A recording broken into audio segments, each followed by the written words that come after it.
এই হচ্ছে মন্দির, পাশে রয়েছে শিব মন্দির একটি। দেখুন বন্ধুরা, এটা হচ্ছে টাকি রাজবাড়ি ঘাট। নদী বয়ে চলেছে, ওই পাশে দেখতে পাচ্ছেন যে ওই পারটা হচ্ছে বাংলাদেশ, ওই পার হচ্ছে বাংলাদেশ আর এই পারে হচ্ছে ইন্ডিয়া, আর মাঝখানে রয়েছে ইছামতি নদী। এখানে অনেক বসার জায়গাও রয়েছে, তিনটে ওয়াচ টাওয়ার মতো করা রয়েছে। এই যে এখান থেকে আপনারা ইছামতি নদী একটা ভিউ পাবেন। আমরা টোটোতে উঠে পড়েছি টাকি সাইট সিন করতে। এখানে টোটাল 3টে সাইট আছে, আমরা 3টে সাইডেই যাব। আমরা এখন চলে এসেছি টাকি জোড়া শিব মন্দিরের সামনে। এই হচ্ছে জোড়া শিব মন্দির, মানে দুটো শিব মন্দির একসাথে।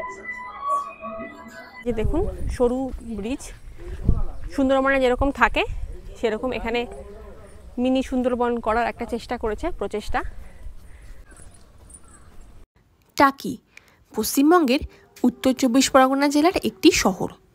ইছামতি নদীর তীরে অবস্থিত এই টাকি হলো একটি সীমান্তবর্তী শহর। ভারত ও বাংলাদেশের মধ্যে একটি প্রাকৃতিক সীমানা হিসেবে কিন্তু এই ইছামতি নদীর একটি বিরাট ভূমিকা রয়েছে। কলকাতা থেকে মাত্র 70 কিলোমিটার দূরে অবস্থিত এই টাকি কিন্তু একটি খুবই সুন্দর শহর, যেখানে প্রতি বছর শীতকালে পিকনিক করতে এবং বর্ষার পরে সবুজের রূপ দেখতে হাজার হাজার মানুষ ছুটে আসে রাজ্যের বিভিন্ন প্রান্ত থেকে। হ্যালো বন্ধুরা, গুড মর্নিং। আমি প্রিয়াঙ্কা, আপনাদের হোস্ট। মেঘবালিকা চ্যানেলে আরও একটি নতুন ভিডিওতে আপনাদের সবাইকে স্বাগত। আজকে আমি আপনাদের বলবো টাকিতে আপনারা একদিনে কিভাবে কলকাতা থেকে এসে সমস্ত সাইট সিন করে আবার আপনাদের বাড়ি ফিরে যেতে পারেন। আর যারা এক রাত টাকিতে থাকতে চান তারা কোথায় কোথায় থাকবেন সেই ইনফরমেশনও আপনাদের সাথে শেয়ার করব। তো চলুন আর দেরি না করে ভিডিওটি শুরু করা যাক। আর যারা ভিডিওটি নতুন দেখছেন, আমার চ্যানেলে নতুন, তারা জলদি জলদি আমার চ্যানেলটিকে সাবস্ক্রাইব করে দিন। যদি ভালো লাগে ভিডিওটা তাহলে একটা লাইক করে দেবেন আর সবার সাথে শেয়ার করবেন। সাবস্ক্রাইব করার পর পাশে থাকা বেল আইকনটি প্রেস করে দেবেন, যাতে আমার ভিডিও আসা মাত্রই আপনাদের কাছে নোটিফিকেশন পৌঁছে যায়। তো চলুন ভিডিওটি শুরু করা যাক। প্রথমে আপনাদের বলবো কলকাতা থেকে টাকি আসবেন কিভাবে। কলকাতা থেকে টাকির ডিস্টেন্স সড়ক পথে মাত্র 75 কিলোমিটার। আপনারা সহজেই আপনাদের পার্সোনাল কার নিয়ে চলে আসতে পারেন টাকিতে মাত্র 3 থেকে 4 ঘন্টার মধ্যে। অথবা কলকাতা থেকে বাস ধরে আপনারা চলে আসুন বসিরহাট এবং সেখান থেকে টোটোয় চলে আসুন টাকিতে। আর যারা ট্রেনে করে টাকিতে আসতে চাইছেন তাদেরকে শিয়ালদা থেকে হাসনাবাদ লোকাল ধরে চলে আসতে হবে টাকি রোড স্টেশন।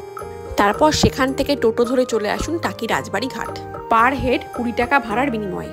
শিয়ালদা থেকে টাকি যাওয়া এবং আসার বেশ কয়েকটি ট্রেনের লিস্ট আমি এখানে দিয়ে দিলাম, আপনারা ভিডিওটি পজ করে দেখে নেবেন। টাকিতে এসে আপনারা থাকবেন কোথায়? টাকি রাজবাড়ি ঘাটের সামনে আপনারা অনেক হোটেলস আর গেস্ট হাউস পেয়ে যাবেন, যেখানে আপনারা 1 বা 2 রাত অনায়াসেই থাকতে পারেন। রুম রেন্ট মোটামুটি 600 থেকে 1200 টাকার মধ্যে থাকে এবং সিজন অনুযায়ী সেগুলো চেঞ্জ হয়। আমি বেশ কিছু হোটেল এবং গেস্ট হাউসের নেম এবং নাম্বার আমি দিয়ে দিলাম স্ক্রিনে, আপনারা দেখে নেবেন। এবার আমি আপনাদের বলবো টাকিতে এসে আপনারা কি কি দেখবেন। এই হচ্ছে রাজবাড়ি ঘাট।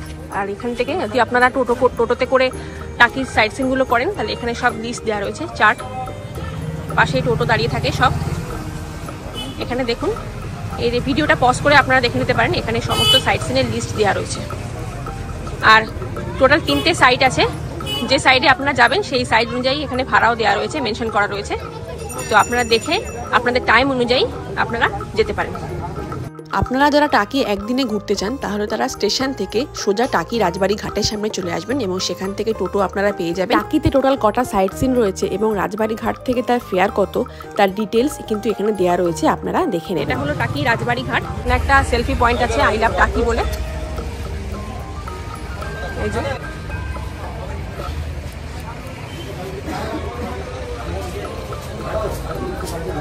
ইছামতি নদীর একটা খুব সুন্দর ভিউ পাওয়া যায় এখান থেকে, এই রাজবাড়ি ঘাট থেকে। দেখুন নদী বয়ে চলেছে, ওই পাশে দেখতে পাচ্ছেন যে ওই পারটা হচ্ছে বাংলাদেশ, ওই পার হচ্ছে বাংলাদেশ আর এই পারে হচ্ছে ইন্ডিয়া, আর মাঝখানে রয়েছে ইছামতি নদী। এখানে অনেক বসার জায়গাও রয়েছে। এখানে কিন্তু বিকালবেলা আপনারা আসতে পারেন, খুব সুন্দর হাওয়া দিচ্ছে, কিন্তু নদীর ধার যেহেতু খুব সুন্দর হাওয়া দিচ্ছে আর বসার জায়গাও খুব সুন্দর রয়েছে এখানে। এর ঠিক পাশেই রয়েছে বোটিং ঘাট, যেখান থেকে বোটে করে গিয়ে আপনারা ত্রিবেণী সঙ্গম এবং বাংলাদেশ বর্ডার দেখে আসতে পারবেন। বোট চার্জ আধ ঘন্টার জন্য 1000 টাকা এবং 1 ঘন্টার জন্য 1800 টাকা। এছাড়াও হাসনাবাদ থেকে বোটিং করার সুবিধা রয়েছে। এখন আমরা যাচ্ছি নেক্সট সাইট সিন করে। আমরা টোটোতে উঠে পড়েছি টাকি সাইট সিন করতে। এখানে টোটাল 3টে সাইট আছে, আমরা 3টে সাইডেই যাব। আমরা থার্ড সাইড থেকে প্রথমে শুরু করেছিলাম এবং চলে এসেছিলাম টাকি রামকৃষ্ণ মিশন দেখতে। 1938 সালে এটিকে একটি মিশনের শাখায় পরিণত করা হয়। এখানে কিন্তু পঞ্চম থেকে দশম শ্রেণী পর্যন্ত একটি উচ্চ বিদ্যালয় রয়েছে এবং একটি প্রাথমিক বিদ্যালয় রয়েছে, যেখানে প্রথম থেকে চতুর্থ শ্রেণী পর্যন্ত পড়ার সুবিধা রয়েছে এবং একটি ছেলেদের হোস্টেলের ব্যবস্থাও রয়েছে এখানে। এরপর আমরা চলে গিয়েছিলাম টাকি কুলেশ্বরী কালীবাড়ি ভিজিট করতে। 1640 থেকে 45 সালের মধ্যে টাকির তৎকালীন জমিদার এই কালীবাড়ি প্রতিষ্ঠা করে। কথিত আছে সেই সময় ইছামতিতে জেলেদের জালে উঠে এসেছিল সুন্দর একটি নকশা করা ঘট এবং সে কথা জানতে পারেন টাকির জমিদার রায়চৌধুরীরা। জমিদার গিন্নি সেই রাতেই স্বপ্ন দেখেছিলেন চালাঘর করে এই ঘরটি প্রতিষ্ঠা করতে হবে এবং তখনই খড় বিচালি গোলপাতা দিয়ে মাটির দেওয়ালের মন্দির বানিয়ে কালী পুজোর আয়োজন করা হয় এবং পরবর্তীকালে নতুনভাবে কিন্তু মন্দিরটি সংস্কারও করা হয়েছে। এরপর আমরা চলে গিয়েছিলাম কৌশিক গাঙ্গুলি পরিচালিত বিসর্জন মুভির শুটিং পয়েন্টে। কৌশিক গাঙ্গুলি যে পরিচালক, তিনি এই বাড়িটায় তার সিনেমা শুটিং করেছিলেন। তো এখন আমরা সেই বাড়ির সামনেই দাঁড়িয়ে রয়েছি। দেখুন বন্ধুরা, এখন আমরা আছি টাকি রাজবাড়ির সামনে, পূবের রাজবাড়ি। তো দুর্গাপুজোর সময় যেহেতু আমরা এসেছি, এখন এখানে পুজো হচ্ছে। তো চলুন ভিতরে গিয়ে দেখি। দেখুন কত সুন্দরভাবে সাজিয়েছে, এখানে ডেকোরেশনটা খুব সুন্দর করেছে। 300 বছরের পুরনো এই পূবের রাজবাড়ি দালান কোটায় ভাস্কর্য পর্যটকদের কাছে কিন্তু একটি বাড়তি আকর্ষণ। কিছুটা এগিয়ে যেতে আপনারা একটা বড় পুকুর দেখতে পাবেন, যার ধারে বসে আপনারা কিছুটা টাইম কাটাতে পারবেন। আমরা যেহেতু দুর্গাপুজোর সময় গিয়েছিলাম, তাই এই রাজবাড়ি কিন্তু তখন খোলা ছিল সমস্ত পর্যটকরা যাতে দুর্গা মায়ের প্রতিমা দর্শন করতে পারে তার জন্য। এরপর আমরা চলে গিয়েছিলাম সেকেন্ড সাইডে এবং প্রথমেই দেখে নিয়েছিলাম টাকি জোড়া শিব মন্দির। আমরা এখন চলে এসেছি টাকি জোড়া শিব মন্দিরের সামনে। এই হচ্ছে জোড়া শিব মন্দির, মানে দুটো শিব মন্দির একসাথে। দেখুন এই একটা মন্দির বাবা রুদ্র,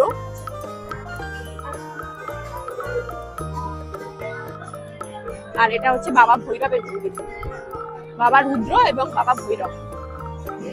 এরপর আমরা চলে গিয়েছিলাম ঘোষবাবুর বাড়ির পূজা দালান দেখতে। 400 বছরের পুরনো দুর্গা দালান যাকে বলে, সেখানে এখন আমরা ঢুকছি। এই হচ্ছে দুর্গা দালান। এই দালান কিন্তু সারা বছরে ওপেন থাকে না, শুধুমাত্র দুর্গাপুজোর সময় কিন্তু এটা পাবলিকদের জন্য খোলা হয়। প্রায় 400 বছরেরও পুরনো এই ঘোষবাবুর বাড়ির দুর্গা দালান। তো এখন আমরা দুর্গাপুজোর সময় এসেছি, আজকে নবমী। তো দেখুন কত সুন্দরভাবে সাজিয়েছে। দেখুন বন্ধুরা, বেশ কিছু টিভি সিরিয়ালের শুটিং কিন্তু এই ঘোষবাবুর বাড়িতে হয়েছিল, সেগুলোর লিস্ট এখানে দেয়া রয়েছে। বন্ধুরা, এখন আমরা রয়েছি প্রতীক সৈকত পিকনিক স্পট টাকি। এই যে মাঠটা দেখতে পাচ্ছেন, এখানে পিকনিক করে মানুষজন এসে। এই রয়েছে ইছামতি নদী, দেখুন লঞ্চ রাইড হচ্ছে। এখন আমরা বিকালবেলা এসেছি, ভালো হাওয়া দিচ্ছে, খুব সুন্দর পরিবেশটা, আর খুবই সুন্দর লাগছে, একটা আরামদায়ক পরিবেশ কিন্তু সৃষ্টি হয়েছে। এরপরে আমরা চলে গিয়েছিলাম ত্রিশক্তি কালীমাতা মন্দির দেখার জন্য। স্থানীয় মানুষদের কাছে এই মন্দিরটি কিন্তু খুবই জাগ্রত একটি মন্দির। একেবারে বাদিকে রয়েছে বিদ্যাধরী দেবী বা নীল সরস্বতী দেবীর মূর্তি। মাঝে যে মূর্তিটি আপনারা দেখতে পাচ্ছেন, তিনি কুলেশ্বরী কালীমাতারই একটি প্রতিরূপ এবং একেবারে ডান দিকে রয়েছে বগলা সুন্দরী মায়ের মূর্তি। এই 3 দেবীর একত্রে অধিষ্ঠানের জন্যই এই মন্দিরের নামকরণ করা হয়েছে ত্রিশক্তি কালীমাতা মন্দির। এরপরে আপনারা চলে যেতে পারেন টাকি ইকো পার্ক ভিজিট করতে। এখানে প্রবেশ মূল্য কিন্তু পার হেড 15 টাকা করে। 4 বছর বয়স পর্যন্ত বাচ্চার কোনো টিকিট লাগবে না। ত্রিশক্তি মায়ের মন্দিরের থেকে একটু এগিয়ে গেলেই রয়েছে কালিন্দী, বিদ্যাধরী এবং ইছামতি নদীর মিলনস্থল। সেটা যেহেতু টোটো সাইট সিনের লিস্টে নেই, তাই সেটা ভিজিট করতে গেলে কিন্তু আপনাদেরকে এক্সট্রা চার্জ পে করতে হবে। এরপর আপনারা চলে আসবেন সাইড 1 ভিজিট করতে এবং প্রথমেই দেখে নেবেন ভারতীয় সেনাবাহিনীর প্রাক্তন সেনাপ্রধান জেনারেল শঙ্কর রায়চৌধুরীর পৈতৃক বাড়ি। মূল বাড়ির পিছনে একটি ঠাকুর দালান এবং একটি বলি দেওয়ার স্থানও রয়েছে। এরপর ইছামতি নদীর একটু পাড় ধরে এগিয়ে আসলেই পাবেন ব্রিটিশ আমলে তৈরি করা 100 বছরের পুরনো নলকূপের ভগ্নাংশ। এরপর চলে আসুন কৌশিক গাঙ্গুলি পরিচালিত বিসর্জন সিনেমার সেকেন্ড শুটিং পয়েন্টে। দেখুন পরিবেশটা কতটা শান্ত এবং গাছপালা দিয়ে ঘেরা রয়েছে।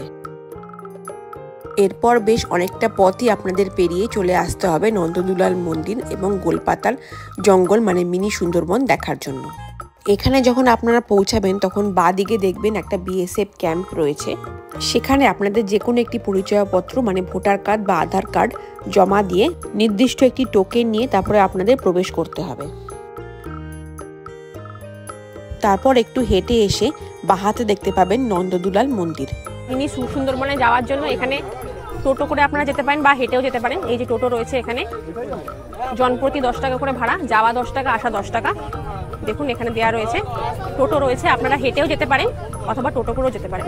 নন্দদুলাল মন্দিরের সামনে থেকেই আমরা এই ইঞ্জিন ভ্যানগুলো পেয়ে গেছিলাম। আমরা যেহেতু দুজন ছিলাম তাই আমাদের পার হেড 15 টাকা করে নিয়েছিল, মানে আমাদের টোটাল যেতে আসতে 60 টাকা খরচ হয়েছিল। প্রায় 500 মিটার মতো রাস্তা, আপনারা চাইলে হেঁটেও যেতে পারেন, কিন্তু ওখানে ইঞ্জিন ভ্যান বা টোটোরও ব্যবস্থা রয়েছে। ওই ইঞ্জিন ভ্যানগুলো আমাদের নামিয়ে দিল। এখন মিনি সুন্দরবন যাওয়ার জন্য 10 টাকা করে টিকিট কাটতে হবে। দেখুন সামনে দেখুন একটা সরু ব্রিজ করা আছে, এই ব্রিজের ওপর দিয়ে যেতে হবে হেঁটে। এই যে দেখুন সরু ব্রিজ, সুন্দরবনে যেরকম থাকে সেরকম এখানে মিনি সুন্দরবন করার একটা চেষ্টা করেছে, প্রচেষ্টা, তার উপর দিয়ে আমরা এখন যাচ্ছি।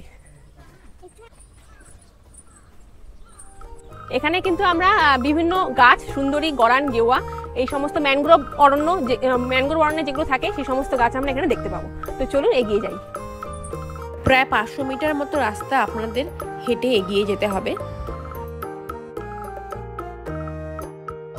এই পথ দিয়ে আপনারা যতই এগোবেন ততই দেখতে পাবেন সুন্দরবনে যে সমস্ত গাছগুলি পাওয়া যায়, মূলত ম্যানগ্রোভ অরণ্যে যে সমস্ত গাছ রয়েছে, সুন্দরী, গরান, গেওয়া, কেওড়া, এই সমস্ত গাছ আপনারা দেখতে পাবেন এবং সমস্ত গাছের গায়েই কিন্তু এরকম নাম লেখা রয়েছে, আপনারা দেখেই বুঝতে পারবেন। তারপর একটুখানি এগোতেই শেষ মাথায় রয়েছে একটা ওয়াচ টাওয়ার, যেখান থেকে আপনারা একদম ওপরে উঠে যাবেন এবং সমস্ত ধরনের গাছ কিন্তু ওপর থেকে দেখতে পাবেন, একটা খুব সুন্দর ভিউ পাবেন ওখান থেকে। তারপর নিচে নেমে এসে আরেকটু এগিয়ে গিয়ে আপনারা বাংলাদেশ দেখার একটা ভিউ পয়েন্ট পেয়ে যাবেন। গোলপাতা জঙ্গল হচ্ছে টাকির একমাত্র জায়গা যেখানে এসে আপনারা একসাথে অনেক সবুজ দেখতে পাবেন। তারপর একদিন যারা টাকিতে এক রাত থাকতে চাইছেন তারা কিন্তু সবশেষে মালদ্বীপস রিসর্টটা একবার দেখে নিতে পারেন। সন্ধ্যেবেলা কিন্তু এটি খুব সুন্দরভাবে আলো দিয়ে সাজানো থাকে। এর এন্ট্রি ফিস মাত্র 20 রুপিস। চাইলে বোটিং করতে পারেন, প্রাইস 30 টাকা। এছাড়াও টাকিতে আপনারা ধান্যকুড়িয়া, গায়েনবাড়ি এবং বল্লভবাড়ি ভিজিট করে দেখে নিতে পারেন। যেহেতু এটি টোটো সাইট সিন লিস্টের বাইরে, তাই টোটোতে গেলে আপনাদের এক্সট্রা চার্জ দিতে হবে। এবার আমি আপনাদের বলবো টাকিতে আপনারা ঘুরবেন কিভাবে। টাকির লোকাল সাইট সিন করার জন্য কিন্তু টোটোতে ঘোরাই সব থেকে বেস্ট অপশন হবে, কারণ এখানকার রাস্তাঘাট খুবই সরু সরু, যেখানে যদি আপনারা গাড়ি নিয়ে ঘোরেন বা 4 চাকা নিয়ে ঘোরেন সেটা কিন্তু সমস্ত জায়গায় যাওয়া পসিবল হবে না সেক্ষেত্রে।